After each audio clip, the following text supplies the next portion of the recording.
Muy bien, vamos entonces a comenzar con la clase del día de hoy, que es día miércoles. Les recuerdo para los que no estuvieron en el Zoom, dijimos que el Zoom era un espacio de preguntas y respuestas en función de las dudas y un espacio de encuentro, y la clase propiamente dicha es esta, que corresponde al doctor Luis Agote. Vamos a recrear entonces la importancia que tiene este argentino, médico argentino, en nuestra especialidad, que es la medicina transfusional. Bien, ¿cuándo nace el doctor Agote? En septiembre de 1868, en Buenos Aires, ¿sí? Es médico egresado de la UBA, estudia en la UBA desde muy joven y se egresa allí, donde estamos estudiando nosotros, donde ustedes están estudiando, donde yo he estudiado, y una vez que se recibe, ¿dónde va a trabajar? Donde nosotros tendríamos que estar dando clase en este momento, en el Hospital de Clínicas, allí mismo en el Hospital de Clínicas, ¿sí? Bien. Y además también trabajó en el Hospital Rawson, en la sala de clínica médica del Hospital Rawson. Hoy actualmente existe el hospital, no se llama Rawson, sino que queda en Constitución este hospital, que no funciona tampoco para la atención de pacientes, funcionaba como un asilo de ancianos desde el gobierno de la ciudad, lo que era antes la municipalidad, y también con oficinas de públicas de la municipalidad. Queda por Constitución, ¿sí? Para recrear un dato de color. El doctor Agote, voy a tratar, esta clase es un poco amplia, pero voy a tratar de sintetizarla lo más que se pueda. El doctor Agote ha sido un hombre que estuvo al servicio de la medicina, y no solamente de la medicina, sino de la comunidad. Porque ustedes fíjense que además de ser médico y trabajar como médico, escucharon esto, ¿no? Además de ser médico y trabajar como médico, fue un investigador, fue docente, fue escritor y fue político, trabajó en la política como senador y diputado. Ya vamos a ver entonces estas actividades. ¿Dónde fue docente? La primera fotografía que ustedes ven aquí, esta fotografía, es en el Colegio Nacional de Buenos Aires, que es un colegio emblemático, es un colegio histórico, es un colegio, podríamos decir, museo, donde él además había estudiado, queda en el centro de la capital federal.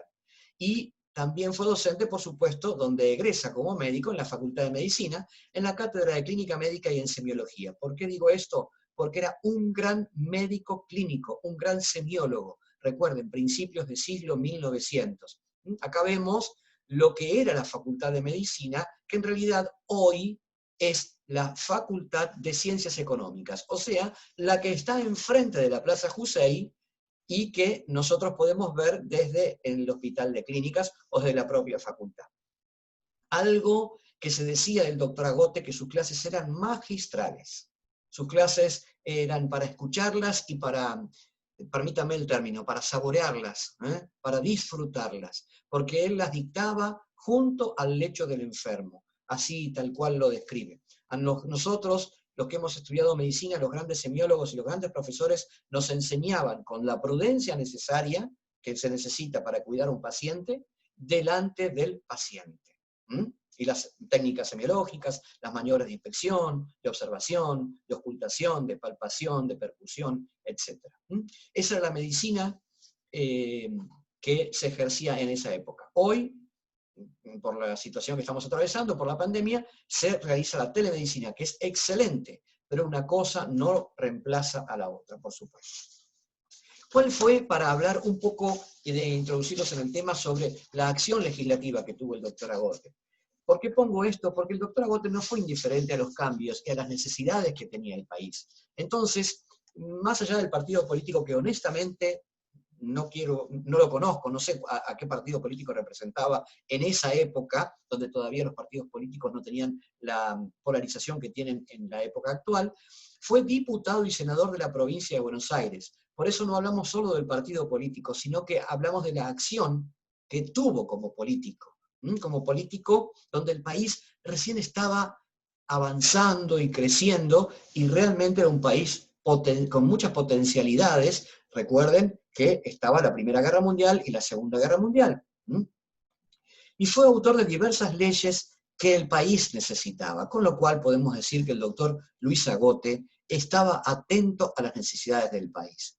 ¿Cuál fue la acción legislativa que el doctor Agote hizo? Bueno, les coloco nuevamente el Colegio Nacional, donde él estudió, donde él fue docente, lo anexó a la Universidad de Buenos Aires. Recuerdo como anécdota que cuando yo hice el ingreso a la Facultad de Medicina, yo venía de la provincia de Buenos Aires, ¿no? De una localidad de la provincia de Buenos Aires, y tenía que dar el examen de ingreso en esa época. ¿Quién no daba el examen de ingreso? Aquellos que estaban que habían sido egresados del Colegio Nacional de Buenos Aires. ¿Por qué? Porque su programa era consecuente con el programa de la facultad.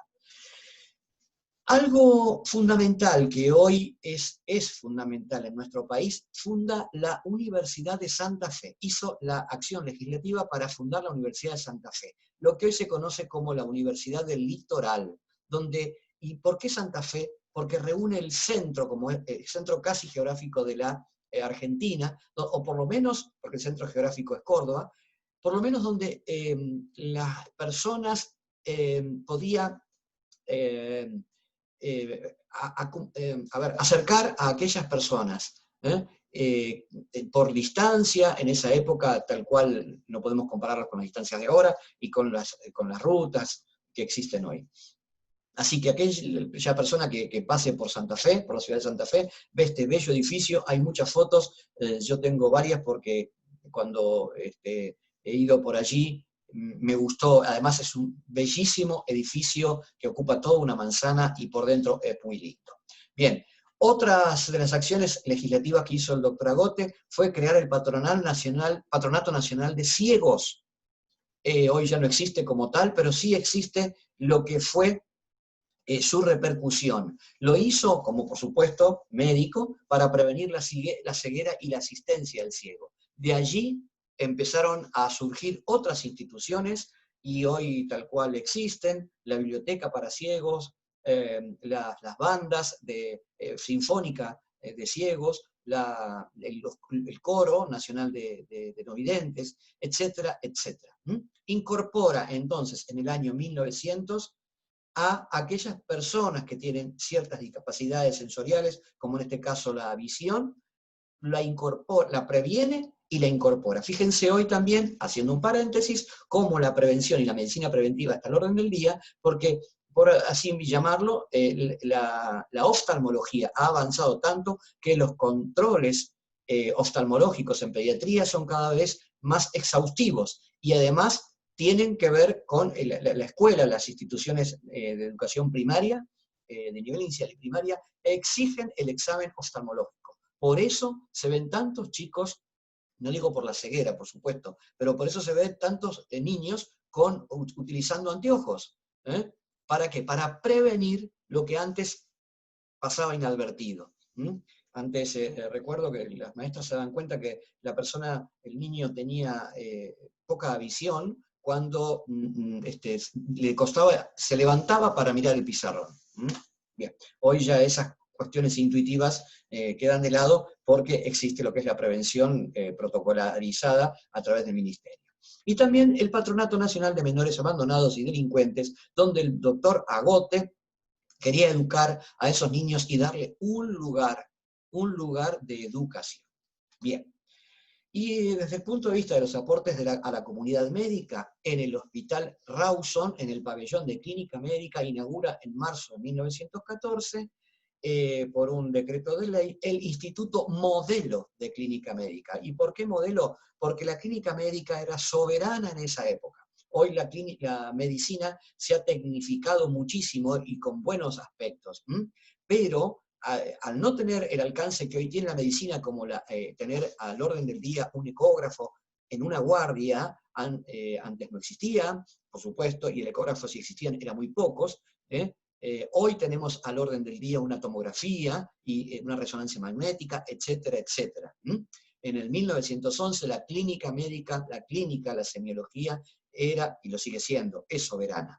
Pero los alcances tecnológicos no existían, con lo cual los diagnósticos se hacían, como les conté, por la percusión, los derrames pleurales, las ocultaciones en los soplos cardiológicos, etcétera, etcétera. Esa placa existe en el pabellón del Hospital Rawson todavía y está allí.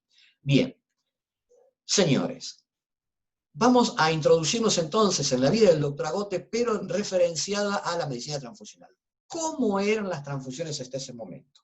Les pongo estas fotos, una serie de fotos, para que ustedes al menos vean y puedan ubicarse en tiempo y espacio. Como siempre, en las clases que damos, nos tratamos de ubicar en ese espacio, en esa época. Fíjense, por favor, lo que eran esas agujas. Fíjense lo que es la tubuladura, hoy le llamamos tubuladura, que es de plástico, pero esta era de goma. Esa goma, ese caucho, que hoy se utiliza ¿para qué? ¿Saben para qué se utiliza? Para hacer el torniquete cuando vamos a hacer una extracción de sangre. Ya ni siquiera eso, porque ahora están las tiras de tela que se pegan con velcro.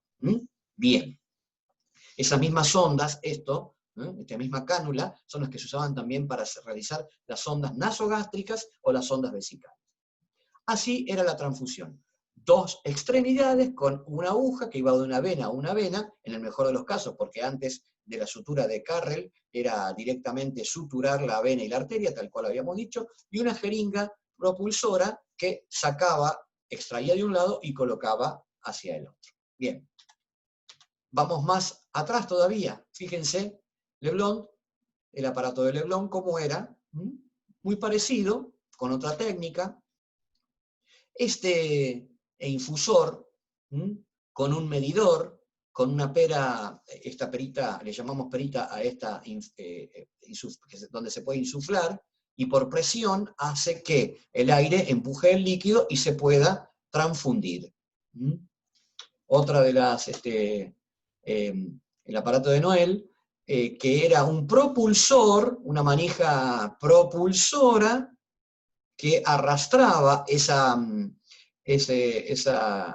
segmento de la tubuladura y hacía que la sangre fluya de un extremo hacia el otro, o sea, de un brazo hacia el otro. Siempre de brazo a brazo, o en este caso era directamente, esto de brazo a brazo, por supuesto, y en este caso solamente depositando el líquido e infundiéndolo.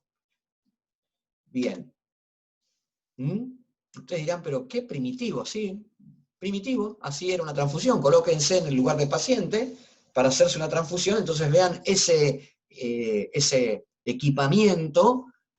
Lo más probable es que pongan esta cara o otra peor. Bien. Una última foto. El transfusor de Collins, muy conocido también en nuestra especialidad, en esa época, por supuesto. Fíjense, si yo les pregunto en esta foto, este es un libro, ¿no?, que se llama Transfusion, ustedes fíjense atentamente, sean observadores. ¿Quién será el donante y quién el receptor? ¿Quién será? Vamos a develar la incógnita. Este brazo, que tiene un torniquete, seguramente, y que está más oscuro por retención de sangre, recuerden que la circulación es de lo superior a lo inferior, la arterial, y la venosa de lo inferior a lo superior. Si la venosa quería subir, ¿para qué está el torniquete? Justamente cuando los donantes de sangre le ponemos este torniquete para que cuando la sangre quiera volver por la circulación venosa, se produzca un estanco y va hacia la aguja donde va a recolectarla. Cada vez que sacamos sangre, esa es la función del torniquete. Y por supuesto, este es el brazo del receptor. Bien, acá vemos la aguja, tipo tamaño de clavo, como podríamos llamar hoy. Lenguaje burdo utilicé, pero es un poco así. Bien, ¿por qué puse estas fotos? Y para ubicarnos cómo era la transfusión en esa época. Bien. Por supuesto existían algunas sustancias que anticoagulaban la sangre, pero de modo muy precario. Muy precario porque no tenían anticoagulados, porque el tiempo que iba a estar depositada en ese embudo, en el anterior, en ese embudo la sangre, el tiempo, si yo la saco, se activaban los factores de coagulación. Entonces, de alguna manera se le colocaba algún tipo de anticoagulante. ¿Y cuáles eran esos anticoagulantes? Y eran anticoagulantes tóxicos, que no tenían, y además de manera empírica, la irudira y el oxalato de potasio. Por supuesto, ambos totalmente tóxicos. Esa fue una de las primeras motivaciones que tuvo el doctor Agote para decir, esta técnica no puede prosperar. Debemos buscar algo más sencillo. Además del anticoagulante, el doctor Agote, Primera Guerra Mundial, 1914, recuerden que el soldado se desangraba en la guerra y tenía que necesitar de otro soldado para que le hagan hacer una transfusión. En lo personal y en lo familiar, el doctor Agote tuvo un familiar, un niño con hemofilia, con lo cual él veía epistaxis de ese pobre chiquito que cada vez que las tenía deterioraba su estado de salud. Y era totalmente engorroso y por supuesto no habitual hacer una transfusión. Otra de las motivaciones que tuvo el doctor Agote frente a comenzar a pensar en el descubrimiento de algún anticoagulante, y además que sea una sustancia inocua, pero no solamente inocua para el organismo, sino que no pierda las propiedades anticoagulantes y no pierda las propiedades de los elementos de la sangre. Entonces comienza a hacer experimentos. El doctor Agote recuerda que el citrato de sodio impide la coagulación de la albúmina del huevo. El calor produce coagulación de las proteínas de modo irreversible. Si yo a un huevo lo pongo sobre el calor en una plancha, en una sartén, la proteína se va a transformar y no se revierte esa cocción. Ahora bien, la anticoagulación que se produce, el citrato impedía que el huevo que coagule la albúmina. Y él hizo este tipo de relación. Relaciona la albúmina con la sangre justamente por ser ambas de contenido proteico. Entonces, ¿qué realizó? Mezcló en forma intuitiva y después lo fue perfeccionando, 100 gramos de sangre fresca con algunos cristales de citrato de sodio que eran neutros. Eso fue lo que hizo. Continuó con la investigación, deja en una caja fuerte ese frasco de sangre que tenía el citrato de sodio. 2 semanas después la va a buscar, ¿y con qué se encuentra? Con que esa sangre estaba en forma anticoagulada. Por supuesto, como no estaba refrigerada, estaría hemolizada, seguramente. Pero él buscaba la acción anticoagulante y la encuentra en el citrato de sodio. Muy bien, ahora, ¿qué necesitaba? Estudiar el comportamiento del citrato de sodio y la sangre, cómo estaba relacionada con la acción del citrato de sodio. Entonces, ensaya esto y que además los elementos formes de la sangre no sufran ninguna alteración. O sea, que el glóbulo rojo siga siendo glóbulo rojo del mismo tamaño y que no se pierda la hemoglobina que está adentro, etcétera, etcétera. Entonces Colo empieza a hacer ensayos como corresponde. Bueno, digo como corresponde, para nuestra época es obvio que es así. Pero empieza a hacer los ensayos en animales. ¿Cómo sigue la investigación?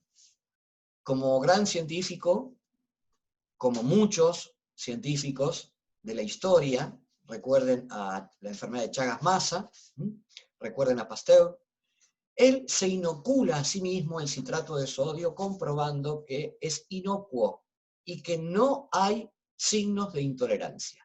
Se inocula grandes cantidades, no inicialmente, pero lo va haciendo progresivamente. Y ve que la inoculación de citrato de sodio no es tóxica.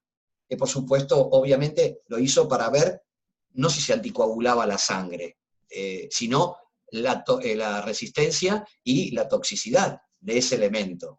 Porque se supone que si iba a recoger sangre anticoagulada con citrato de sodio y esa sangre la iba a colocar dentro del organismo, dentro del torrente venoso, evidentemente, además de sangre, como pasa ahora, nosotros, además de glóbulos rojos, estamos infundiendo citrato de sodio.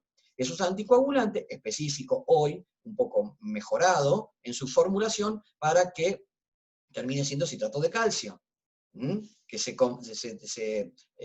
transforme ese citrato y que sea captado por otros electrolitos. Bueno, no es tema de la clase, pero sí es importante que lo sepan. Entonces, recuerden que si nosotros tenemos una unidad de sangre vacía, una bolsa de sangre que tiene anticoagulante, cuando se une a la sangre la recogemos, por supuesto, y están las dos sustancias presentes. Bien. Entonces allí, llegado a este paso de la investigación, busca cuál es la proporción adecuada para trabajar con el anticoagulante. Entonces, cuando encuentra la proporción adecuada, que no es ni en más ni en menos, para un volumen determinado de sangre, allí comienza a pensar y programar la primera transfusión con sangre citratada.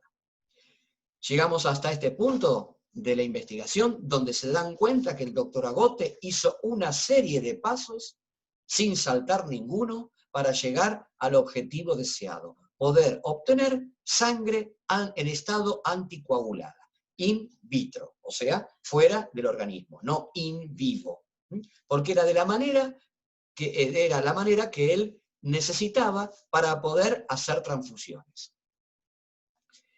Les muestro esta foto, ya que ustedes, si fuera presencial, yo les daría las fotocopias del libro, de donde hemos hecho en la Sociedad Argentina de Hemoterapia, toda esta investigación del doctor Agote, y esta foto nos las mostró el nieto del doctor Agote, que la tiene, no nos mostró la foto la saqué yo, esto es una foto del libro, y nos mostró este frasco que él lo tiene en su consultorio, el nieto del doctor Agote, que fue el frasco de citrato de sodio que él utilizó para realizar estas investigaciones y estos experimentos, entre comillas. Bien. Entonces, el doctor Agote halla la fórmula adecuada, que es la solución al 25%. Podríamos decir que es lo mismo que estamos utilizando nosotros en la fecha. ¿Por qué pongo estos datos? Porque son datos precisos que vamos a poder confrontar con otros datos que ahora vamos a ver que otros investigadores se atribuyen este tipo de descubrimiento. Él lo puso prolijamente con una fórmula adecuada para ese momento. Por supuesto, idea los equipos que utilizará, el frasco, los tubos, las perillas. ¿Para qué? Para recolectar la sangre. ¿Cuál era su idea? Recolectar la sangre, almacenarla, poder colocarla en una refrigeración por poco tiempo, porque hasta ahora lo que buscaba era anticoagularla, para después transfundirla. Después veremos qué es lo que ocurre. Entonces, el 9 de noviembre, que está escrito en negritas, y cuando está escrito en negritas es porque hay que recordarlo, de 1914, realiza la primera transfusión a un paciente que tenía una patología de tuberculosis pulmonar con sangre donada por una persona que trabajaba en el hospital Rawson, el portero, llamado señor Ramón Mosquera. Después van a ver por qué lo nombro al final de la clase. 9 de noviembre, primera transfusión. Éxito. Realmente fue un éxito. Lo escribe el mismo doctor Agote diciendo que el resultado fue tan favorable que se tuvo desde ese instante la firme convicción de que el problema ya estaba resuelto. O sea que iba con una precisión, además del optimismo, iba con una precisión científica. Es decir, con una hipótesis que iba a ser totalmente comprobada. Por supuesto que la evolución de los síntomas y la mejoría del paciente hizo que confirmaran los trabajos de investigación. Entonces, 9 de noviembre, decide hacer público su método. Por supuesto que no lo hizo solo con el paciente, lo hizo con todo su equipo el 9 de noviembre. Claro que lo hizo con todo su equipo. Pero lo decide hacer público. ¿Por qué público? Porque necesita llevar esto, porque no lo hizo para él, lo hizo para la comunidad científica, como todo lo que ha hecho en su vida el doctor Agote, lo hizo para los demás. ¿Cuáles fueron los procesos? El 14 de noviembre, 5 días después, repite este procedimiento ya en presencia de diversas autoridades políticas y médicas. O sea que se hace la transfusión pública, que era la manera que se tenía en esa época de publicar un descubrimiento científico o una investigación científica.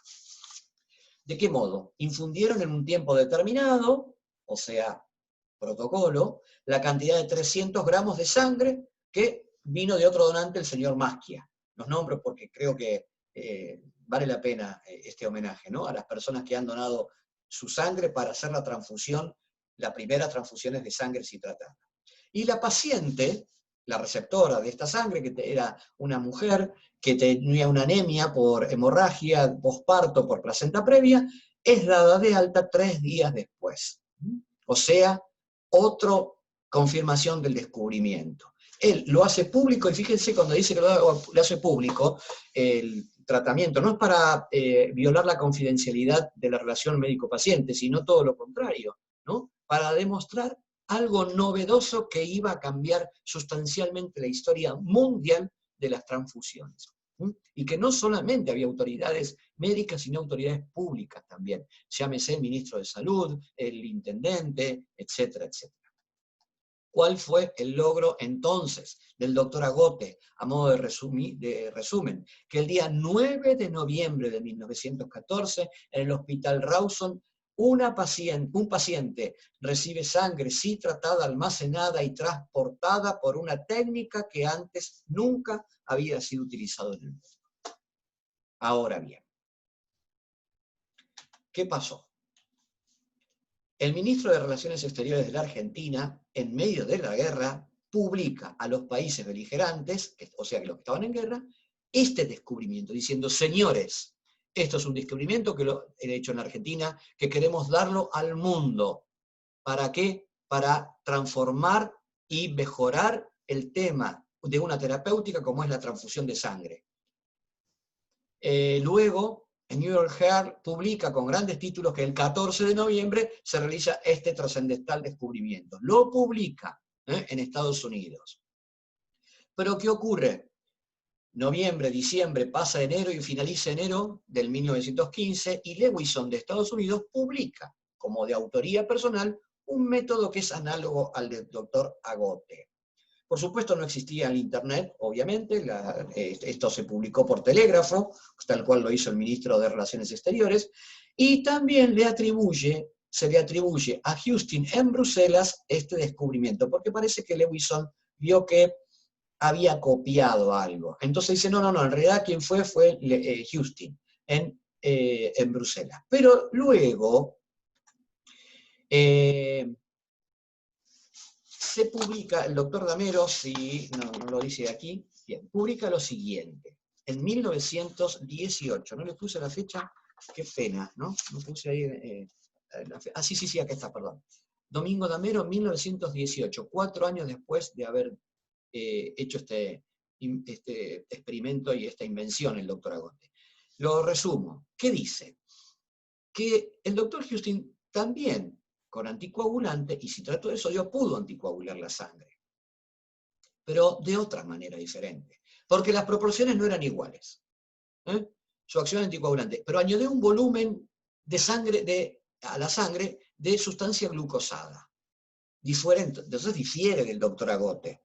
Porque la cantidad elevada del líquido que empleaba impedía llevar a cabo, con ese método, grandes transfusiones de sangre y era imposible inyectar 500 o 700 centímetros cúbicos con ella.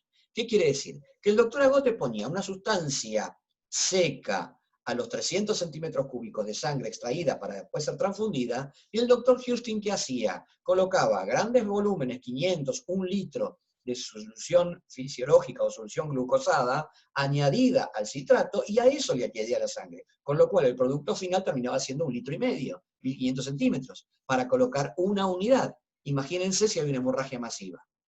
Aumentaba muchísimo los líquidos. Esa es una de las diferencias fundamentales, por más que sea que el doctor Houston, con todo respeto, pudo haber hecho y descubierto el tema del citrato. Lo que pasa es que las técnicas eran diferentes. Utilizaban la misma sustancia química, sí, por supuesto, pero la técnica era diferente. Hoy nosotros no transfundimos más sangre entera, nosotros transfundimos el componente que se necesite. Si para corregir una anemia tengo que transfundir 500 centímetros cúbicos de sangre, lo único que estoy haciendo es además agregar algo que el paciente no necesita, que son las plaquetas, el plasma. Lo único que el paciente necesita en un estado de anemia son los glóbulos. Y en un estado de pérdida, ¿qué necesita? El líquido. Bien. No me quiero extender porque estamos en una clase virtual. Si fuera presencial, les diría algunos datos más. ¿Cuáles eran las características en la transfusión de sangre por lo menos antes del descubrimiento? El procedimiento es un acto médico que salva vidas de pacientes con hemorragias intensas. Y había dificultades severas por tratarse una técnica compleja. Recuerden aquellos aparatos que les mostré, las agujas, la cirugía vascular, no todo eran con agujas. Se necesitaba de otra persona que esté al lado para poder darla. Era doloroso para el donante. Para el donante tenía peligro de trombosis y embolia, claro, porque había que canalizar la vena, por supuesto. Otra de las características, había que abrir una arteria y suturarla a la vena del receptor. Había una falta de información importantísima sobre la cantidad de sangre que se le sacaba, recuerden esas fotos, y la cantidad de sangre que se le infundía, especialmente para el donante. Al receptor seguramente le iba a hacer bien porque la necesitaba.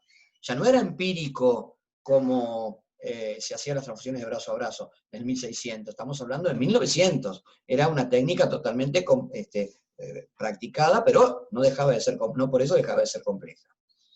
La infección que producía la herida por denudación de los vasos, el lugar donde se realizaba, eran quirófanos o hospitales de campaña.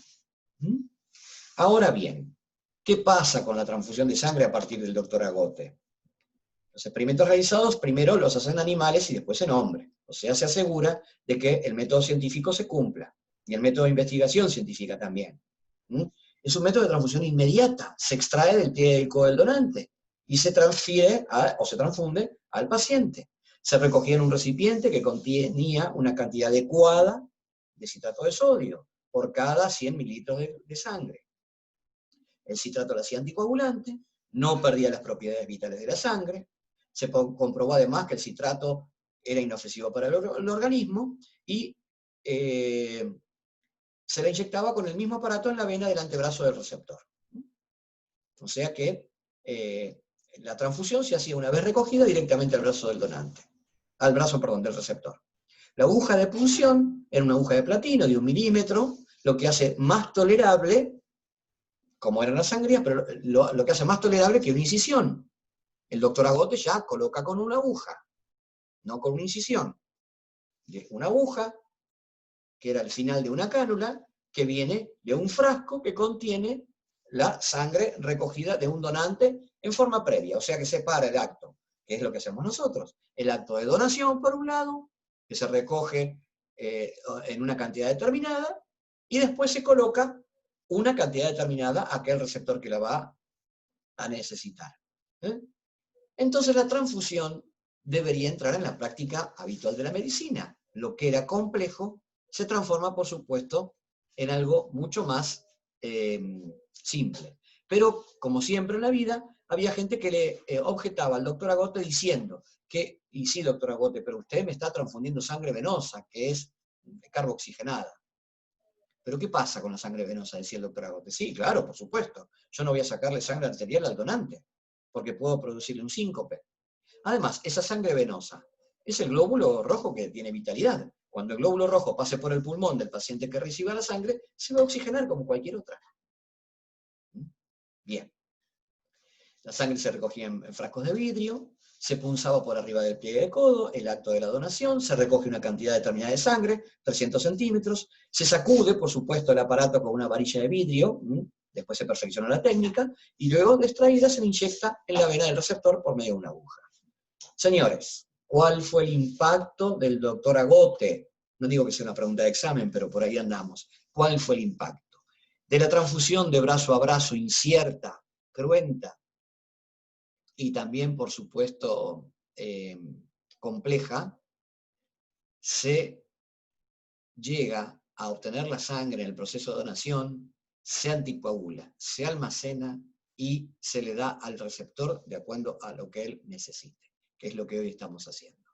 Entonces, además, otro de los impactos fundamentales es que si nosotros estamos realizando una extracción de sangre, ¿qué hacemos? Tenemos el tiempo suficiente para procesarla, para almacenarla y tenerla dispuesta para el momento en que se necesita. Almacenación. Impacto del doctor Agote, un impacto indirecto, la creación de los bancos de sangre. Se anticoagula para poder almacenarla y tenerla a disposición tal cual la tenemos nosotros en nuestros bancos, para dársela a quien la necesite en forma programada o en forma de urgencia. Politraumatismo, hemorragia digestiva sangrante, shock hipovolémico. Allí está el técnico de hemoterapia con el médico y todo el equipo que van a devolverle al paciente lo que el paciente está perdiendo. El equipo de cirugía cerrará la herida por la cual está perdiendo, etcétera, etcétera. Bien. 2 o 3 palabritas del doctor Agote como escritor, fue un científico y literario. No solo escribía sobre la ciencia, como las publicaciones en revistas médicas. Ustedes fíjense, no voy a ahondar, pero fíjense la terminología del 1900. Úlcera del estómago y duodeno, la palidez de los aórticos, Y también, como buen literato que era, le gustaba escribir, también le gustaba hacer deportes al doctor Agote. Nerón, Augusto, historia antigua. Esto yo lo desarrollo un poco más en las clases presenciales, pero se los pongo porque fíjense cómo el doctor Agote, cuando hablé que era un excelente clínico y que funda la cátedra modelo de clínica médica, esto es lo que nos enseñan y lo que ustedes van a observar cuando digan, este paciente tiene un hematocrito bajo, seguro, no conozco el valor, pero su facie, su actitud, su color, todos esos signos que yo veo me está diciendo que este paciente lo más probable que sea susceptible de una transfusión. Entonces, decía el doctor, el dolor, cómo se presenta el dolor respecto al dolor que es desgarrador en una litiasis. Todo el que ha tenido un cálculo litiásico, un cálculo en la vesícula o renal, también siente el dolor. Fulgurante en los atáxicos, percutido en los aneurismas, quemantes en los hiperclorhídricos. ¿Qué es eso? Cuando decimos tengo acidez de estómago, me está como quemando el estómago. Hoy es una frase tan vulgar, pero en esa época el doctor la describía de esa manera. Bien. Angustioso en el angor pectoris. ¿Qué es angustioso? ¿Qué es angor? Angor viene de angustia. Cuando decimos angor es dolor de pecho. Y cuando hablamos en psicología o en filosofía, hablamos de dolor y angustia, que es lo que siente el paciente frente a ese dolor un poco que no se puede describir. Después habla que sobre la humanidad, un poco ese dolor, ese enfermo constituye en el campo de batalla. Miren qué lenguaje bélico, porque se estaba viviendo la Primera Guerra Mundial. El motivo de nuestro sacerdocio profesional, donde habla del altruismo, ¿no? Se dan la mano para luchar contra el mal que lacera y la muerte que amenaza. Fíjense si hoy, en nuestra época, en nuestros medios, y en la Argentina, que estamos pasando por un momento muy especial, distinto al de Europa seguramente, y fíjense si no estamos hablando de una muerte constante, ¿no? Y de un miedo, de una incertidumbre, al cual tenemos que superar. Entonces, el doctor Agote fue un innovador, porque puso un antes y un después de la transfusión, lo mismo que el doctor Lasteiner.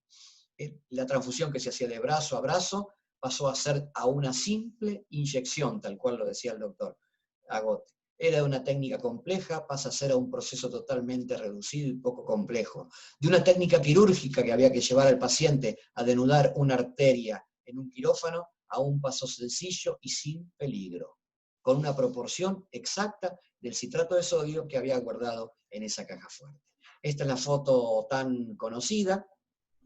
Ahí está el doctor Agote, aquí lo tenemos al doctor Agote, al paciente. Y vamos a terminar diciendo que en negritas, el 9 de noviembre de 1914, se celebra en toda la Argentina el Día Nacional del Donante de Sangre, por haber realizado la primera transfusión citratada. Y la segunda transfusión en público se hizo el 14 de noviembre, y ¿cómo se recuerda ese día? Como el Día del Técnico de Hemoterapia.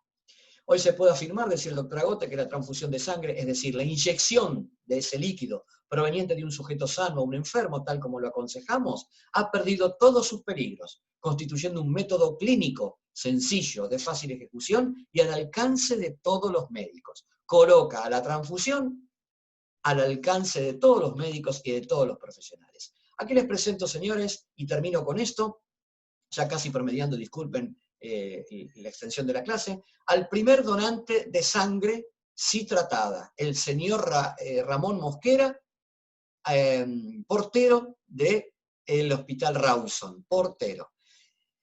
Yo sé, por otro lado supongo, cómo ha convencido el doctor Agote al señor Mosquera para que sea su primer donante de sangre. ¿Y saben por qué lo sé? Porque cuando se cumplieron los 100 años de aquella primera transfusión de sangre citratada en la Argentina, ¿qué hicimos? Hicimos lo siguiente. Digo, porque fuimos protagonistas de la idea, un grupo de 4 o 5 amigos, y dijimos, vamos a juntar ese día, después de los 100 años de la transfusión de sangre, 2014, a alguien que pueda representar al señor Raúl Mosquera. ¿Quién lo podría representar? El señor Mosquera, nieto de aquel primer donante de sangre. Aquí lo tenemos en una foto que pudimos contactarlo gracias a los avances tecnológicos. ¿Y dónde los contactamos? También los contactamos en la Academia de Medicina. Dijimos, vamos a buscar a alguien cercano y que represente al doctor Agote. Entonces nos encontramos con el nieto, también llamado Luis Agote. En un acto muy, pero muy emotivo, el señor Mosquera, nieto del primer donante, y el doctor Agote, nieto de aquel médico, se abrazaron, se dieron la mano y todos aplaudimos porque fue un momento muy, pero muy emotivo. Terminó con esta diapositiva del doctor Agote, que dice que la agudeza de la observación, la agilidad del espíritu, la oportunidad del concepto, la serenidad del juicio y la claridad de vista son atributos capitales que a su vez requieren de la experiencia, de la bondad inmensa y del profundo conocimiento de un corazón humano. La función del médico, y cuando hablo del médico puedo incluir a toda gente de salud, no es aplicar solamente algunas fórmulas, es algo más, mucho más, que tiene que ver con el sentimiento ante el dolor. Doctor Agote decía, mitigar el sufrimiento, enjugar sería alguna lágrima o secar una lágrima al par que lo hace la cirugía y la terapéutica. Ojalá el día de mañana ustedes puedan ser representantes, dignos representantes de un argentino que hizo mucho por nuestra especialidad. Nos vemos en la próxima clase. Muchas gracias.